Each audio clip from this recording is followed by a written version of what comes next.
Aquí y ahora, las noticias que de verdad importan. Carabineros recuperó más de 150 vehículos tras desbaratar a una banda que vendía autos robados. El grupo era liderado por un informático profesional y habían sustraído más de 300 automóviles.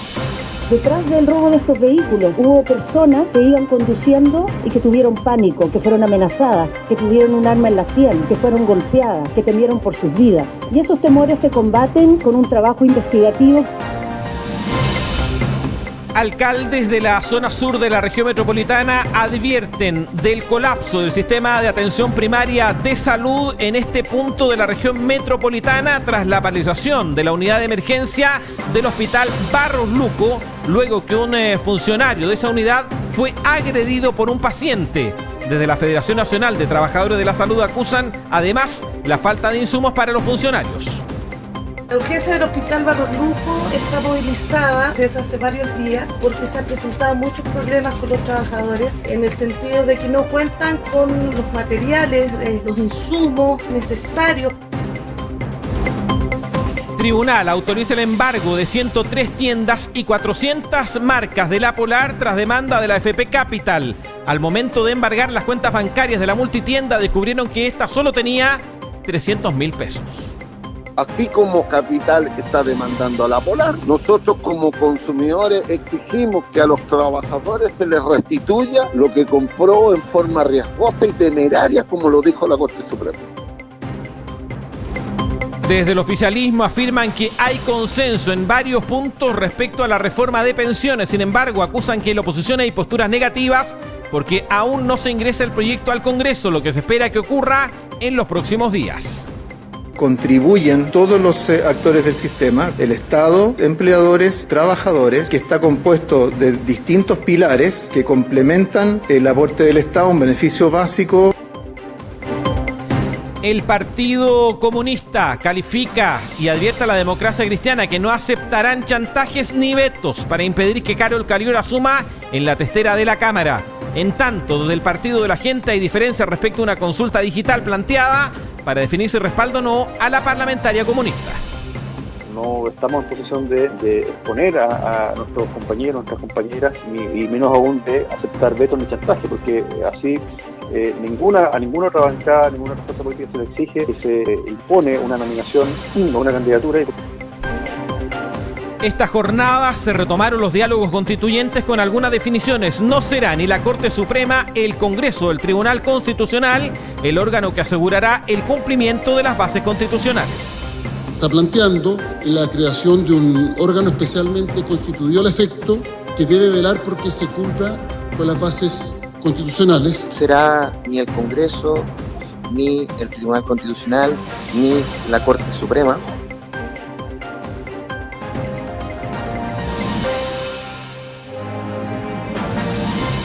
Aquí y ahora. Óscar Cáceres. Hola, ¿cómo están? Muy buenas tardes, bienvenidos a la edición central Aquí y Ahora. 51 estaciones unidas en todo Chile a través de Inicia Radio 96.5 FM en Santiago, también a través de la Radio Corporación 97.1 de la frecuencia modulada para toda la región metropolitana. Estamos en la televisión abierta, en el 15.2 en Corporación Televisión, el 15.3 en Nuevos Comienzos Televisión y en el 670 de BTR.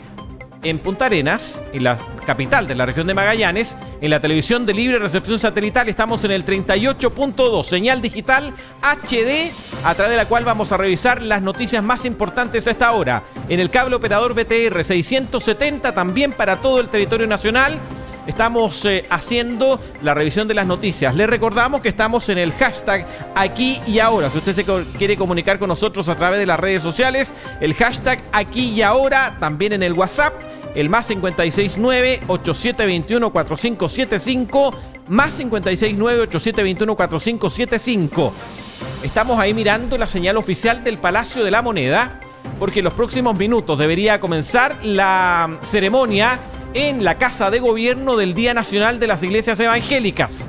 Hoy día con un nuevo gobierno, con el gobierno del presidente Boric. La primera ceremonia que encabeza el presidente Boric del Día Nacional de las Iglesias Evangélicas. Apenas comience la ceremonia vamos a conectarnos para saber lo que está ocurriendo ahí en la Casa de Gobierno en la conmemoración del Día Nacional de las Iglesias Evangélicas y Protestantes en el país. Hay hartas materias informativas que vamos a comenzar a revisar de inmediato aquí y ahora. 51 estaciones en todo Chile se unen para informar, aquí y ahora, las noticias que de verdad importan. Partamos hablando del tema que convoca a la opinión pública chilena, el tema de la seguridad. Hay un importante operativo que se registró en las últimas horas. Vamos a saludar a Rodrigo Cepeda. Rodrigo, ¿cómo estás? Muy buenas tardes. Hola, Oscar, muy buenas tardes auditores y televidentes. Carabineros desbarató a una banda que era dirigida por un ingeniero de estudios con posgrado en la denominada Operación 60 Segundos, que tiene varios detalles bien interesantes y sabrosos. Era liderada por un ingeniero informático, un profesional, con postítulos, ¿ah? No era cualquiera. No. Estaba teniendo estudios de posgrado. Estaba desarrollando estudios de posgrado y tenían a su haber en esta banda más de 300 vehículos robados. Lograron rescatar algo así como 150. Hay 15 personas detenidas, Rodrigo.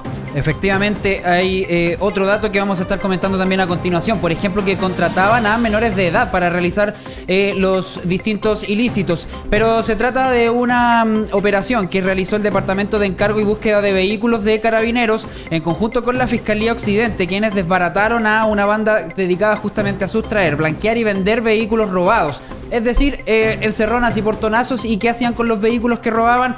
Justamente los ponían a la venta de forma ilícita, por cierto. La operación denominada 60 Segundos se realizó en las regiones metropolitanas de Valparaíso y de O'Higgins, permitiendo la detención justamente de 15 personas y la recuperación de más de 150 vehículos que habían sido sustraídos entonces por este grupo de delincuentes dedicados a justamente las encerronas.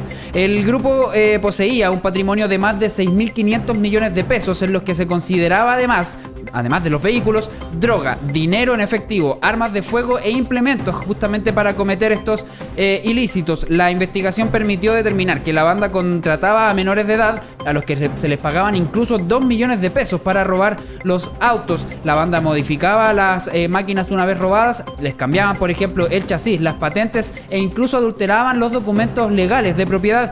De este modo los ponían a la venta como autos usados. Es así que lo relataron justamente desde Carabineros. Escuchamos cómo lo indicó y lo informó durante esta jornada el general inspector Marcelo Araya, general director subrogante de Carabineros. Se logró desbaratar a esta organización deteniendo a 15 de lo que son los integrantes principales, quienes asignaban misiones, financiaban y daban todo el aparataje para poder blanquear este tipo de vehículos. En los operativos se incautaron una cantidad considerable de vehículos, se procederá a la entrega de sus respectivos propietarios, pero también en estos procedimientos se detectaron otras figuras ilícitas también, como la infracción a la ley de control de armas, drogas y otros instrumentos. Se trata de una instancia que convocó justamente a distintas autoridades. Llegaron también desde el Ministerio del Interior a estar justamente participando en esta actividad en la que se informó de esta detención de 15 personas que habrían sustraído más de 300 vehículos para ponerlos a la venta. Justamente fue la ministra del Interior, Carolina Toá, quien aseguró que la banda era liderada por un ingeniero informático profesional que hasta realizaba estudios de posgrado justamente para esta profesión. Estas fueron parte de las declaraciones que emitió la ministra del Interior en esta instancia. Escuchemos a la jefa del gabinete. Los delitos como los robos con violencia e intimidación de vehículos son de los que más provocan alarma en la población. Detrás del robo de estos vehículos hubo personas que iban conduciendo y que tuvieron pánico, que fueron amenazadas, que tuvieron un arma en la sien, que fueron golpeadas, que temieron por sus vidas. Y esos temores se combaten con un trabajo investigativo. Ya se lo veníamos adelantando, el grupo contrataba a menores de edad para poder realizar estos distintos tipos de ilícitos. Así justamente lo explicaron desde Carabineros. ¿Por qué se contratan a menores de edad? Escuchamos la explicación que emitió en esta misma instancia el coronel de Carabineros, Cristian Tenman. Como existen también personas que también conocen el sistema delictual y ya tienen antecedentes, ya no empiezan a participar en la ejecución de los delitos, por lo cual requieren justamente de menores de edad para practicar los delitos más gravosos, por una situación fundamental, que un menor de edad, un adolescente, enfrenta de manera distinta el proceso penal. Y en ese sentido se incentivaba y lamentablemente se vulneraba a algunos menores, incentivándolos con pagos ostentosos de dinero, dentro de 1 millón a 2 millones de pesos incluso. El grupo había sustraído más de 300 autos con más de 500 víctimas. A su haber contaban con 15 empresas de papel para hacer el blanqueo de los vehículos y posteriormente ponerlos en venta. Los 15 imputados serían justamente los principales líderes de esta banda delictual y serán formalizados durante esta jornada por delitos como asociación ilícita, lavado de activos, robo con intimidación, infracción a la ley de control de armas y también ley de drogas, además de falsificación de documentos, estafas, entre varios delitos más, por lo que se le imputa a todos estos encargados e integrantes de esta banda delictual que justamente se dedicaba a robar autos para venderlos, y se recuperaron entonces más de 150 autos que habían sido robados, Oscar. Gracias, Rodrigo. Buenas tardes. No hay sociedad democrática sin acceso libre a la información. Aquí y ahora, las noticias que de verdad importan.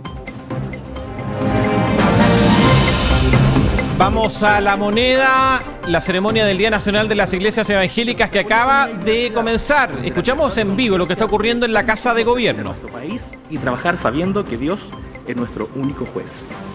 En efecto, la historia de Chile muestra que han existido evangélicos de los más diversos partidos políticos, de izquierda, centro y derecha, de los cuales puedo mencionar, para fines ilustrativos, a los siguientes. Heriberto Arrechino Godoy, presbiteriano, miembro del Partido Demócrata, diputado entre los años 1930 y 1934. Roberto Contreras Galás, bautista, miembro del Partido Radical, diputado del 49 al 53. Cipriano Contigo, metodista, miembro del Partido Comunista, fue diputado en 4 periodos, el primero en 1945 al 49. Venancio Coñuepan Huenchual, anglicano, miembro del Partido Conservador y del Partido Nacional, considerado también primer ministro de Estado mapuche y destacado líder indígena. Fue diputado por 3 periodos, el primero en el 45. Raúl Ampuero, metodista, miembro y secretario del Partido Socialista por 4 periodos, senador en 2 periodos desde 1953. Como se puede ver, en estos ejemplos nada taxativos del siglo pasado y antepasado, muestran que los evangélicos han servido en cargos públicos y compartido ideales en los más diversos sectores de nuestra sociedad e historia. La presencia evangélica en los procesos sociales de Chile no puede analizarse sin pasar por el triste periodo de la dictadura cívico-militar y la temática de los graves crímenes que ocurrieron de parte del Estado chileno a sus ciudadanos. Son muchos los nombres los que uno podría mencionar y lamentamos no poder mencionarlos a todos, pero en esta ocasión hemos elegido a los siguientes.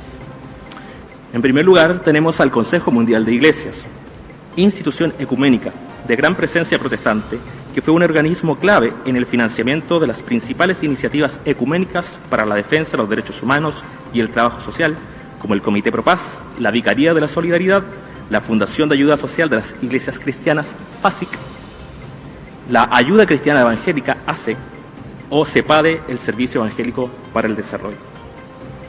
No solo eso, destacan allí los pastores Philip Potter y el pastor uruguayo Emilio Castro, quienes fueron secretarios generales del Consejo y se encargaron de llevar denuncias internacionales a la ONU. Estamos escuchando la ceremonia, la transmisión oficial, señal oficial del gobierno de la ceremonia del Día Nacional de las Iglesias Evangélicas y Protestantes. Una ceremonia en la que está presente el presidente Gabriel Boric y la ministra Analí Uriarte encabezan esta ceremonia. Escuchábamos allí a quienes están haciendo como maestro de ceremonia el relato respecto de cristianos evangélicos que a lo largo de la historia de Chile han participado de la vida pública, de la vida política, parte de lo que está ocurriendo allí. Cuando hable alguna autoridad, si habla el presidente de la República, va a ser interesante escucharlo en el marco de esta conmemoración del Día Nacional de las Iglesias Evangélicas y Protestantes, ceremonia que está en desarrollo en el Palacio de la Moneda.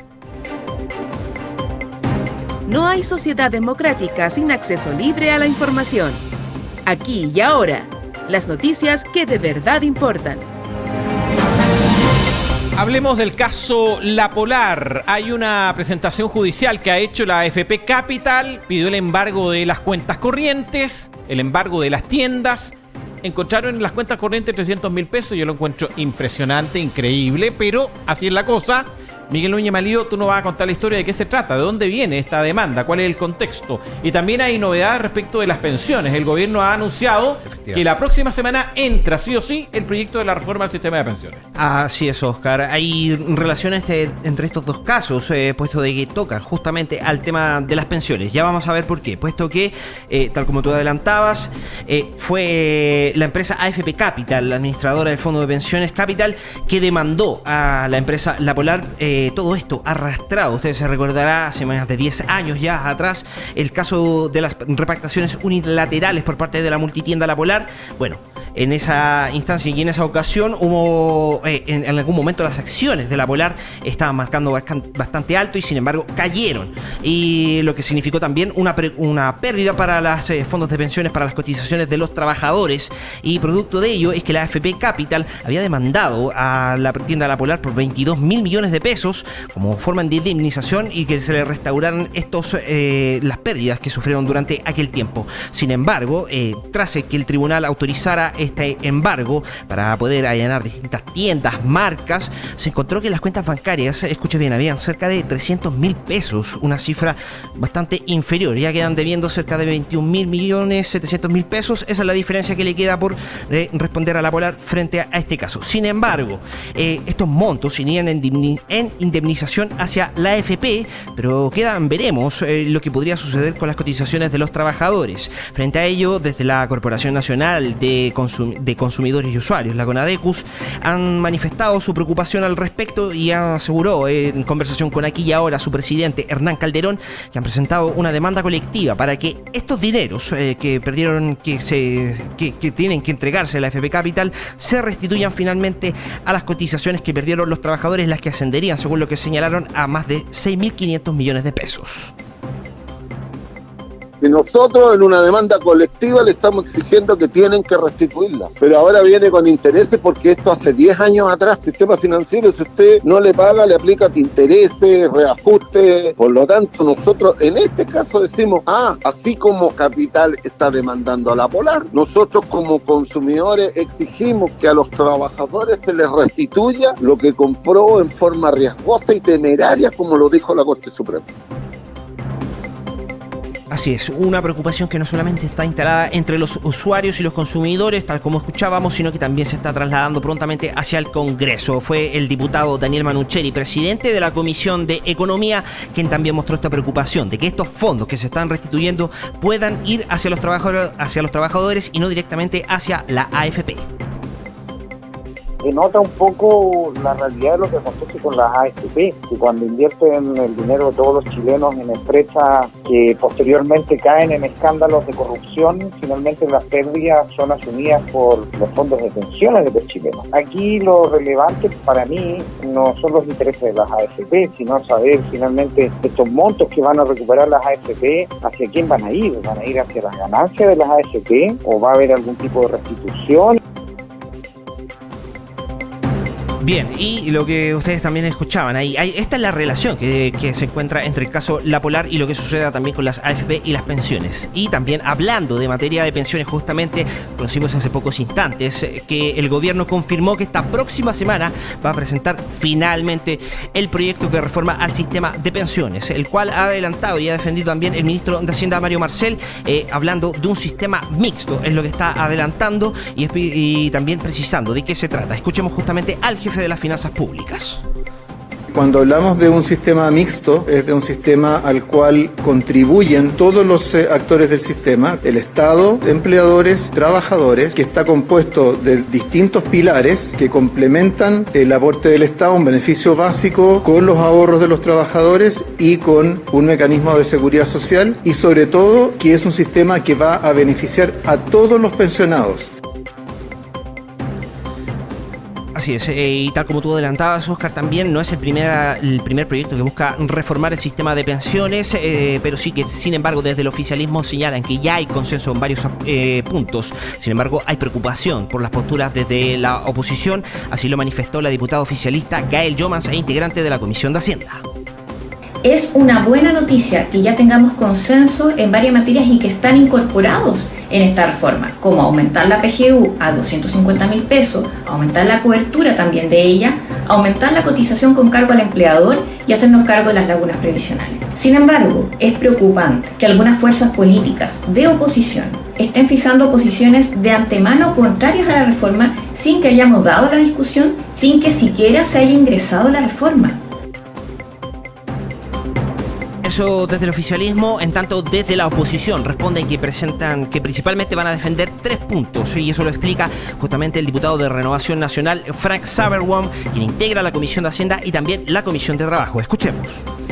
Nosotros vamos a defender 3 principios básicos. Primero, la propiedad de los fondos de pensión. Segundo, la posibilidad de que sean heredables. Y tercero, la posibilidad de elegir entre un sistema privado y uno público. Nosotros creemos que el 6% de cotización extra pagado con fondos del empleador no puede ir a este fondo común de reparto que ya ha sido fracasado en todo el mundo, y tiene que ir a un fondo de capitalización individual porque renta más para el trabajador en el largo plazo. Así de simple. Así es, complejo escenario para el tema de las pensiones, por una parte con lo que está sucediendo con la Polar, esperamos que se restituyan estos fondos, y por otra parte también lo que va a ser esta próxima discusión al sistema de la reforma al sistema de pensiones. Óscar. Proyecto que va a ingresar la próxima semana, según anunció el ministro de Hacienda, la ministra del Trabajo, Janet Jara, durante esta jornada tras el Consejo de Gabinete que se desarrolló en la Casa de Gobierno. Miguel Núñez, gracias, muy buenas tardes. Muy buenas tardes. La transparencia y acceso a información son base para la toma de decisiones. Aquí y ahora.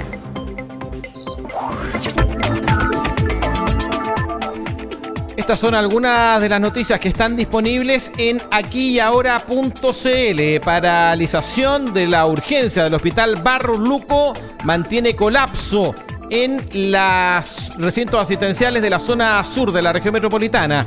Y siempre en materia de salud, con una positividad del 20,57%, se disparan las cifras por coronavirus. El MinSal reporta 6.867 nuevos casos por COVID a nivel nacional. Y 2 jóvenes de 12 y 19 años atropellan a un carabinero que los perseguía por robar un auto en la ciudad de Villarrica, en la región de la Araucanía.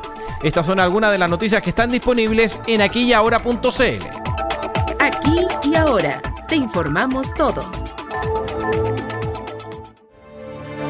Aquí y ahora, la entrevista. Hay un hecho que está ocurriendo en la ciudad de Santa Cruz, en Bolivia. Santa Cruz es la ciudad que es el motor de la economía boliviana. Sin embargo, hay una paralización del sector agrícola, los sectores productivos de la ciudad de Santa Cruz, quienes exigen que se desarrolle un nuevo censo para determinar efectivamente la cantidad de población que hay en la región, en la provincia de Santa Cruz.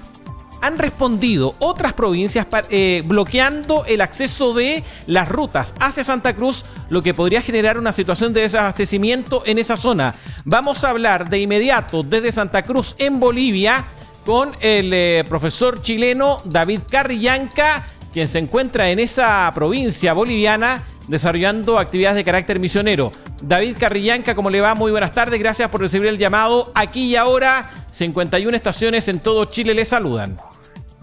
Muchas gracias por la invitación, y bueno, aquí atento también a responder las dudas, preguntas también. Nosotros estamos aquí hace aproximadamente 4 años, junto a nuestra familia, junto a Pamela, mi esposa, y nuestros 2 hijos, y estamos en este momento justamente en casa. Como tú bien decías, estamos encerraditos, todavía no ha habido ninguna solución al conflicto, pero estamos, al menos en la zona donde estamos viviendo, estamos tranquilos. ¿Cómo se genera este conflicto? Le explicábamos que Santa Cruz es la zona productiva por excelencia de Bolivia y es la que provee de alimentos súper importantes. El gobierno ha determinado dejar de exportar, por ejemplo, la carne roja, la soya. Hay una serie de productos que, porque surgen ahí en Santa Cruz, pero como están en paralización, esto podría generar una situación de complicaciones. ¿Por qué es el paro? ¿Cuál es el contexto en el que se genera esta situación? ¿Y por qué además ustedes tienen la amenaza del desabastecimiento en los próximos días si es que esta situación no se resuelve? Bien, lo primero que debo decir es que Bolivia funciona bajo una lógica organizativa bastante distinta a lo que acostumbramos en Chile por lo menos a ver. En este caso, por ejemplo, nosotros desde el 2019 hemos estado viviendo o viendo de primera mano esta forma de organización y cómo se resuelven ciertos conflictos. Entonces, en este sentido, Santa Cruz, bueno, y todas las grandes ciudades se organizan en comités cívicos. ¿Qué son los comités cívicos? Son un organismo que representa la voz del pueblo, aparte de otras instituciones como gobernación, alcaldías, que son también electos a nivel ya por voto popular.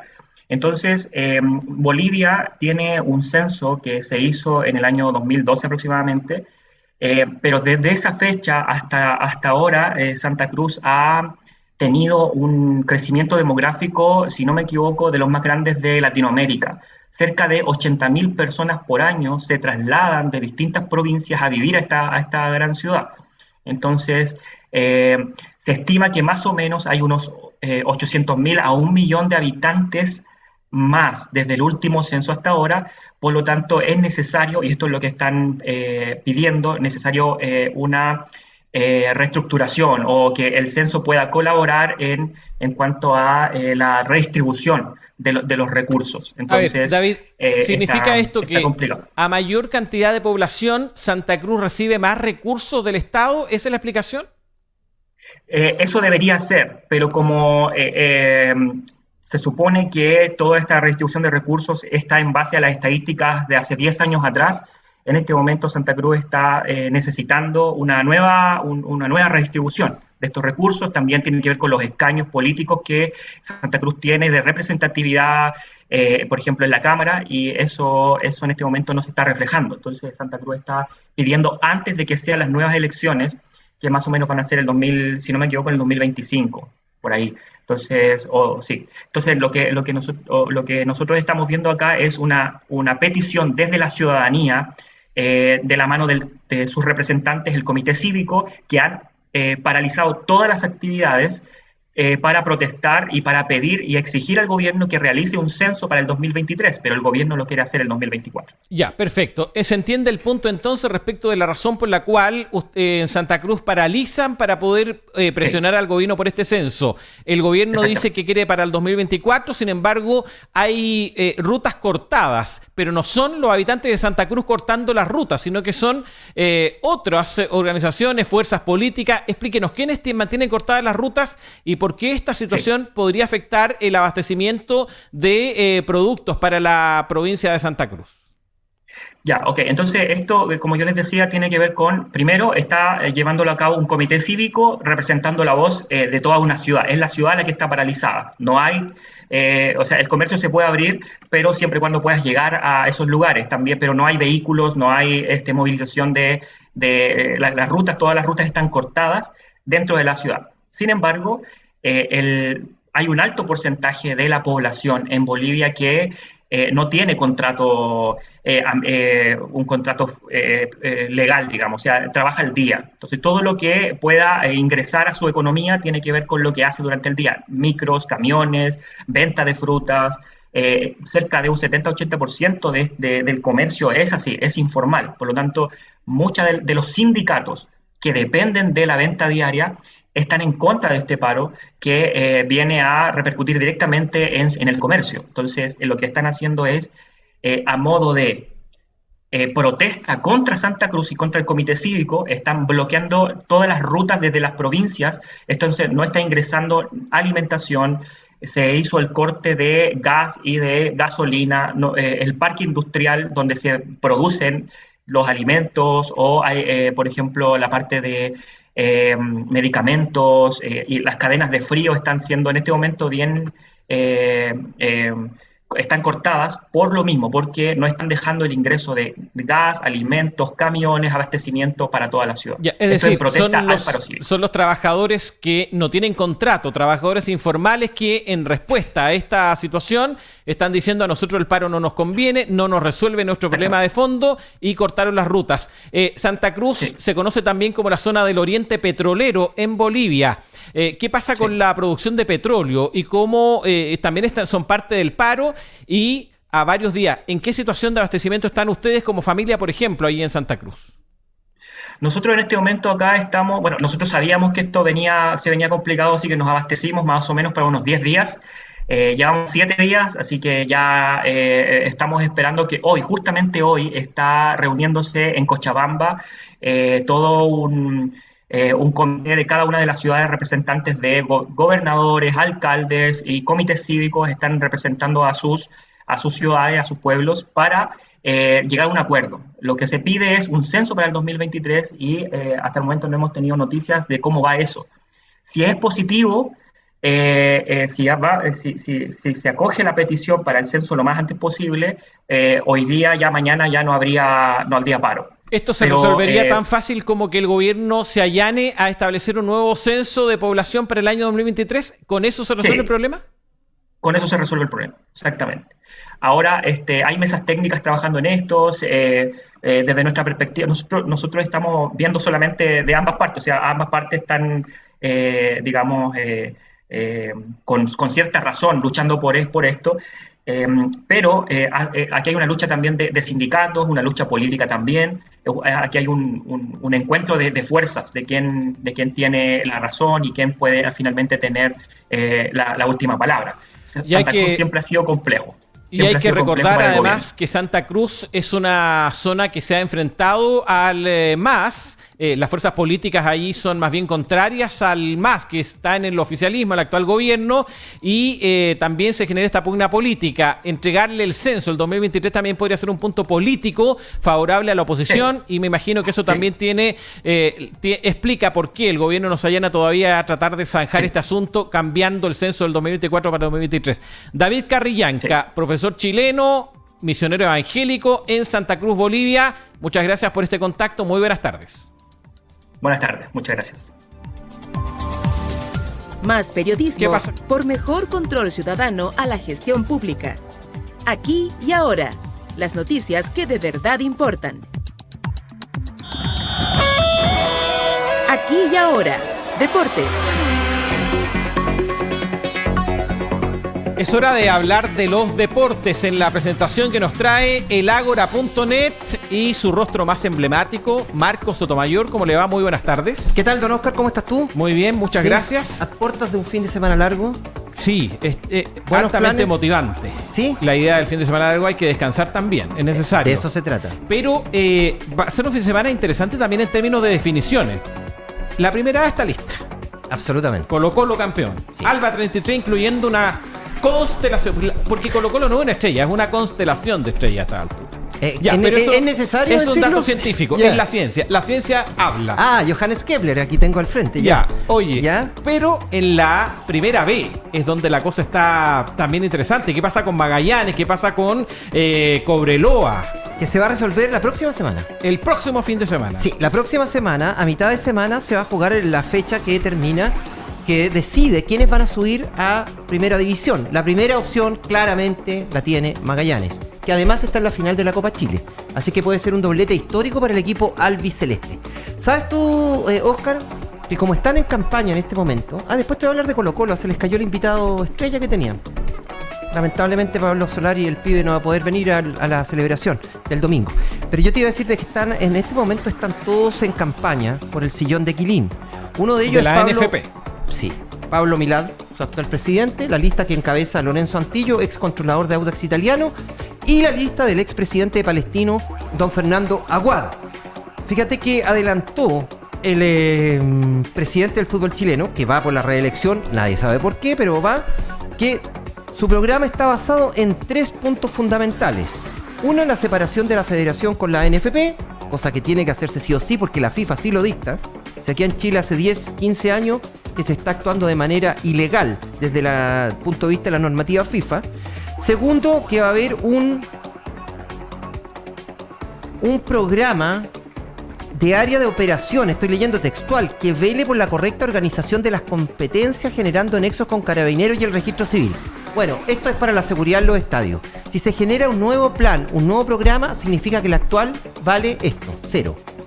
El famoso estadio seguro. Espérate, pero la NFP pretende dictar políticas públicas en materia de seguridad de los estadios, pero eso no es su rol. Bueno, integrando ese rol a del Ejecutivo, ese rol del gobierno. ¿Cómo voy a prometer yo, dirigente de una organización, compromisos que tienen que ver con la institución del Estado? Eso no se puede. No, si además son corporación de derecho privado y cada vez que el gobierno les dice, ustedes están haciendo mal, momentito, nosotros somos una corporación de derecho privado, no se metan en nuestras cosas. Y sin embargo acá, de hecho, explicita Milad un nexo con Carabinero, con el Registro Civil, que son 2 instituciones que están evidentemente en manos del Estado, bajo el alero del Estado. Entonces, bueno, y la tercera promesa de campaña es que va a ser un estadio para la U. Quilín. Ya. La ironía de Óscar Cáceres. A esta hora, a las 13:44, en Aquí y Ahora. No es un estadio para la U. Es un estadio para, se supone, los equipos que no tienen estadio. La U. Ya. Pero si no tiene estadio. No, está bien, pero no es solamente para la U, a eso me refiero. Perfecto. No es un estadio solo para la U. Ejemplo, la Católica cerró San Carlos, ¿cierto? Y se va a demorar por lo menos 2 años en presentar su nuevo estadio. En esos 2 años la Católica va a tener que jugar en otras canchas. Podría jugar en este hipotético recinto de Quilín. Como la ¿Cuánto se van a demorar en construir? 2 años, pues. No, es que ¿sabes lo que pasa? Es que primero hay que ver si es que efectivamente se puede construir un estadio ahí. Nosotros estamos llamando a la gente de la municipalidad de Peñalolén para ver si el plano regulador lo permite, porque si no lo permite el plano regulador, sencillamente esta es una nueva promesa, tanto o más vacía como la promesa de construcción de un nuevo Juan Pinto Durán en los Cerros de Chena.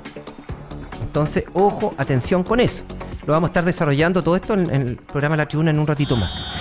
¿Vamos a la parte futbolística? Vamos. Bueno, Pablo Solari no va a poder estar el domingo en la fecha que Colo-Colo va a celebrar su campeonato número 33 en el Estadio Monumental. Pero en el Colo-Colo todavía se estira la teleserie, Óscar. ¿Qué pasa con Gustavo Quinteros? Gustavo Quinteros, que ayer dijo, ¿por qué me preguntan por mi continuidad si yo tengo contrato y yo quiero seguir en el Monumental y no me voy a mover del Monumental y voy a proyectar el equipo para la próxima temporada? Bueno, escuchemos lo que dijo Alfredo Stowin hoy, el presidente Colo-Colo, sobre este tema, el presidente blanco y negro en rigor. Efectivamente, Gustavo tiene contrato vigente. Lo más importante sí es su disposición. Nosotros estamos, ya lo he dicho, he repetido varias oportunidades, que estamos muy contentos, estamos haciendo un gran trabajo, un orgullo tener un cuerpo técnico de su nivel y esperamos entusiasmarlo, ¿no es cierto?, para que enfrentemos un nuevo año y un nuevo periodo con, ojalá, una renovación de un nuevo título y un mejor desempeño en el campo internacional, y haremos todo lo posible para que eso se produzca, y tendrá siempre el apoyo del club y de todos los detalles para que los jugadores, que son los protagonistas, y el cuerpo técnico tengan todas las herramientas para que todo funcione muy bien. ¿Soy yo? O tal vez tú entendiste también que están negociando, que lo queremos entusiasmar, que ojalá tiene contrato vigente, pero, o sea, ¿qué es esto? O sea, ¿está o no está Quintero? Porque desde Argentina insisten que la opción de Independiente está abierta. E Independiente dijo, nosotros no tenemos por qué estar negociando con Colo-Colo porque tiene una cláusula de salida a fin de año, es decir, en diciembre. Tal vez subir la apuesta económica de lo que tiene hoy día, tal vez ese es el objetivo, más que poner en duda la continuidad. Lo que pasa, Óscar, que se suele... los contratos de fútbol son por contratos, digamos, por plata fija, evidentemente. Claro. Yo te contrato por 10 pesos mensuales, más una serie de logros deportivos. Si eres campeón, tiene esto, si eres y para el próximo año hay ya programada una alza de tu remuneración en un 15%, por decirte algo. ¿Qué se tendría que estar más negociando? O sea, ¿estirar qué? ¿Para qué? Pero siempre ahí no hay engaño, pues.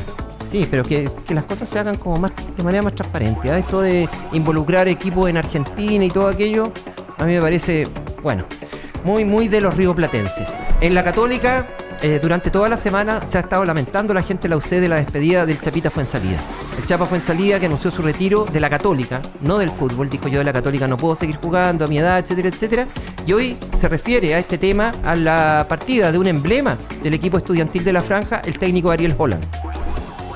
José Pedro, bueno, es el último partido de local. Dios quiera que el público de Católica nos acompañe masivamente, que hagamos un gran partido y todos despidamos al Chapa como el Chapa realmente se merece por todo lo que le dio al club. No solamente dentro del campo de juego, sino también fuera del campo de juego, porque es un señor con todas las letras.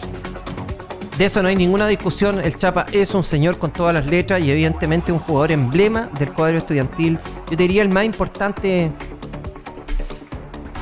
A ver, en los últimos 10 años. La década.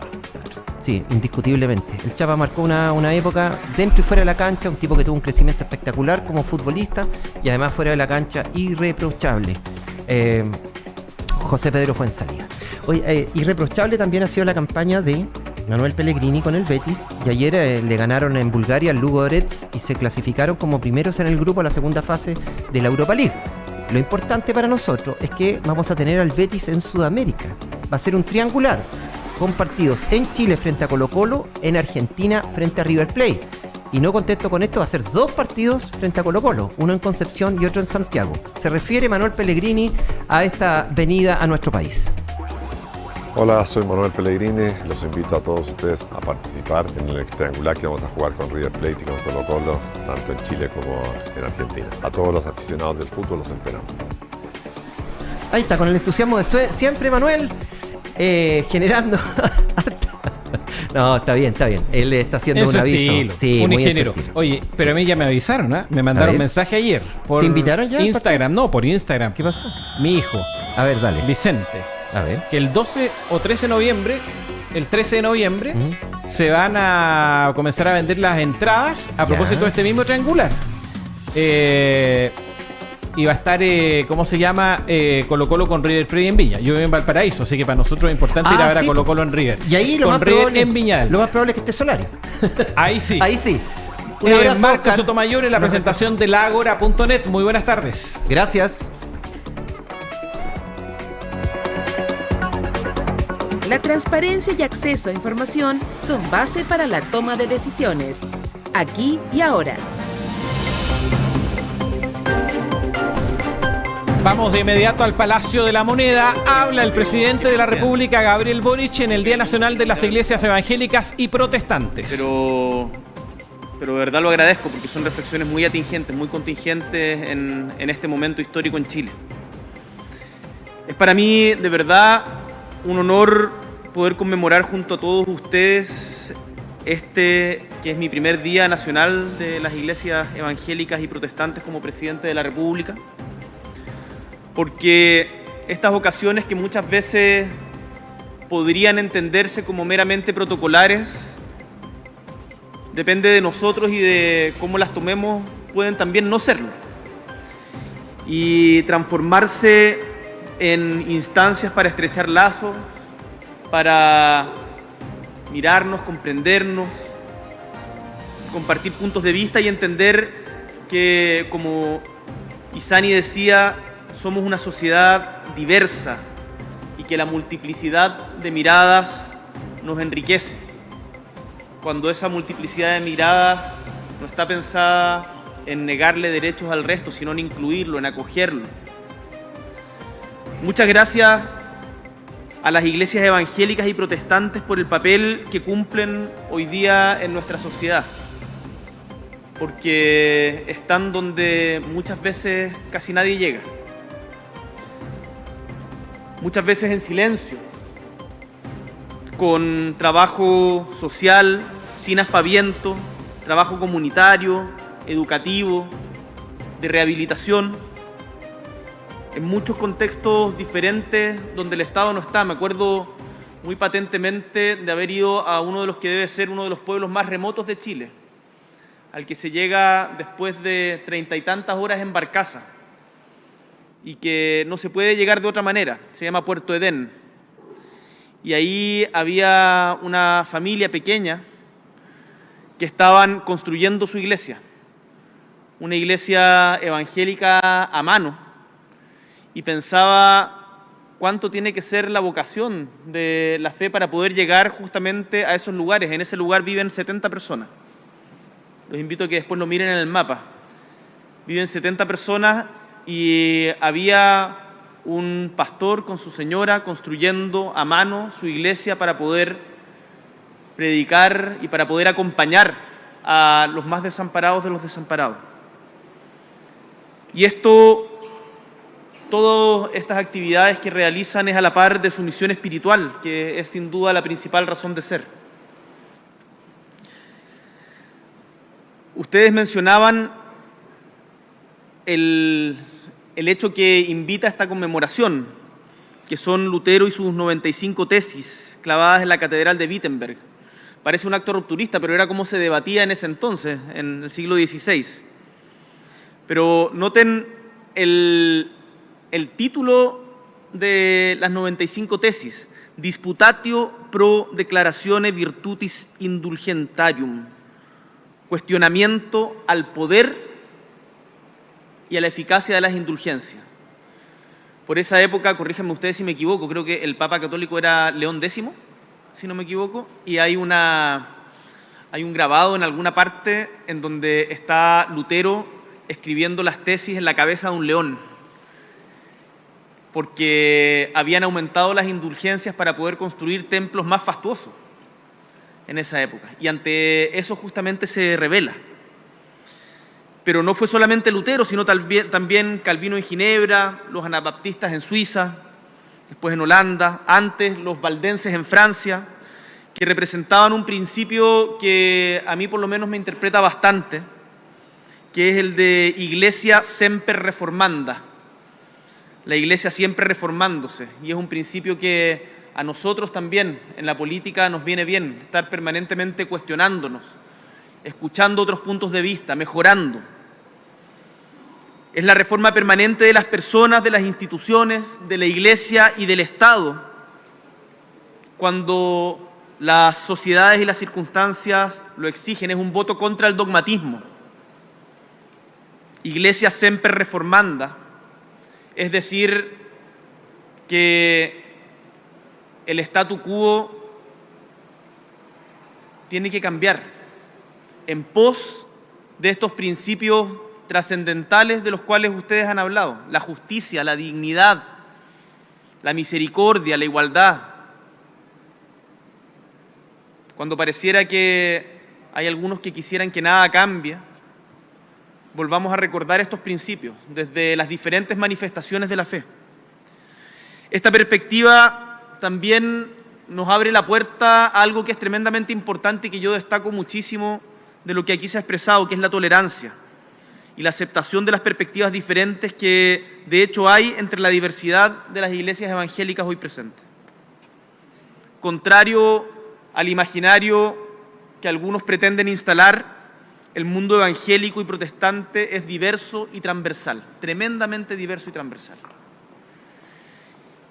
Tal como el país que hoy día me toca liderar, un país diverso, un país habitado por creyentes y no creyentes, y dentro de los creyentes por diversos credos que tienen toda la libertad para poder ejercerlos. La libertad de culto es un principio básico de la sociedad democrática.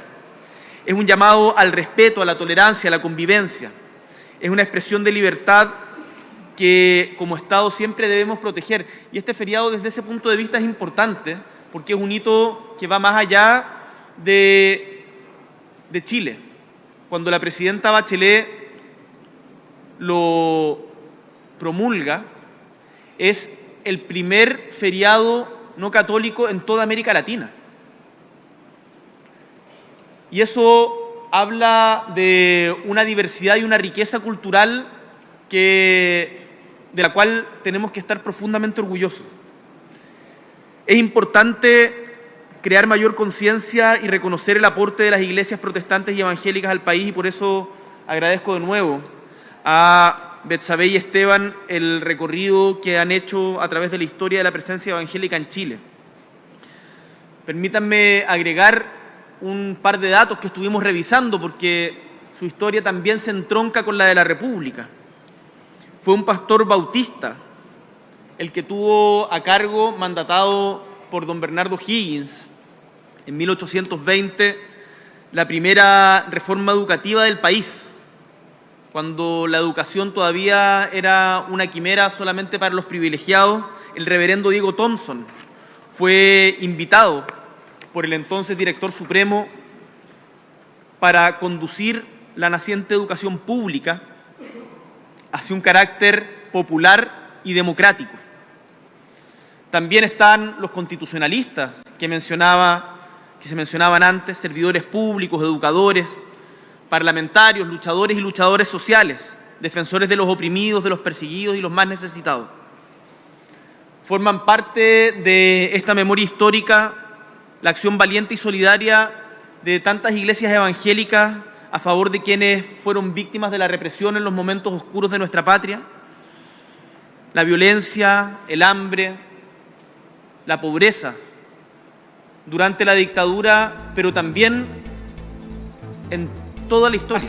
En el Palacio de la Moneda, Quisiera el presidente Gabriel Boric, desde esa perspectiva en su al homenaje a discurso personas respecto del Día fundamentales Nacional de las Iglesias Evangélicas y Protestantes. Es el próximo 31 de octubre. Se está haciendo la ceremonia a esta hora en la Casa de Gobierno. La encabeza el propio mandatario. Vamos a dejar hasta aquí la declaración del presidente. Usted la puede seguir escuchando en vivo y en directo en aquiyahora.cl. Gracias por informarse con nosotros. Pero antes del cierre, le quiero comentar dos noticias importantes. La primera, la Corte ha sobreseído al general director de Carabineros, Ricardo Yáñez, respecto del caso del malabarista muerto en la comuna de Panguipulli, un caso que se acusaba a Carabineros de delito de violación de derechos humanos. En este caso, el general Yáñez ha sido sobreseído. Y si usted está viajando por la ruta 5 Sur, en el kilómetro 32 hay una corte total de la ruta. En la ruta 5 Sur, en el kilómetro 32, en el sector de Buin, está totalmente cortada la ruta por una colisión de alta energía entre un bus y un camión que resultó volcado en el lugar. Chocó un bus y un camión en la ruta 5 Sur, kilómetro 32. Hay restricción de pista al norte. Esto es en la ruta 5 Sur, en la altura de Buin. Gracias por informarse con nosotros. 51 estaciones en todo Chile unidas a través de Inicia Radio, Radio Corporación, además del 670 de BTR. En la televisión abierta en Santiago, en el 15.2 en Corporación Televisión, en el 15.3 en Nuevos Comienzos Televisión y en el 670 de BTR en la región de Magallanes, en el 38.2 en Punta Arenas. Muchas gracias, muy buenas tardes. Las noticias que de verdad importan, aquí y ahora. El informativo de Inicia Radio y Radio Corporación, producido por el equipo periodístico de Veritas Capital.